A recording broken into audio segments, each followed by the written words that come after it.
Gas হয় না, পেট ব্যথা করে না, আর হুট ফাট ঢুপ ঢাপ করে না, এই কারণে পানি দেখায় সব। চাচা কেন ইফতারিতে পানি ঢেলে দিল? আমরা চাচার মুখ থেকেই শুনবো যে চাচা কেন ইফতারিতে পানি ঢেলে দিল। আসসালামু আলাইকুম। ওয়ালাইকুম আসসালাম। কাকা, আপনার এই খিচুড়ির প্লেটে পানি কেন? এটা এই পানির কারণটা কি আমাদের একটু জানাবেন আপনি? কারণ আমি 3-4 বছর খাচ্ছি, তো আমার কোনো গ্যাস হয় না, পেট ব্যথা করে না, আর হুট ফাট ঢুপ ঢাপ করে না, এই কারণে পানি দেখায় সব।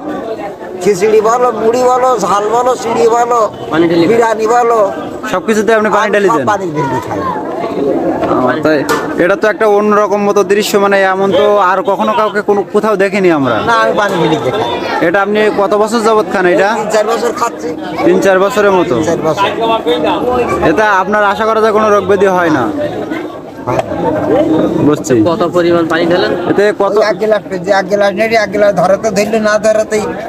তো আপনারা দেখছেন সকলেই যে 1 গ্লাস পানি কিন্তু চাচাই খিচুড়ির ভিতরে ঢেলে দিছে, যে তিনি কিন্তু এটা বলতে চাইছে যে তার ভিতরে কোনো রোগ ব্যাধি কোনো কিছু হয় না এই খিচুড়িতে পানি দেয়। শুধু খিচুড়ি না, তিয়ারি বলেন, মুড়ি বলেন, চিড়া বলেন, সব কিছুতে তিনি পানি দিয়ে খান।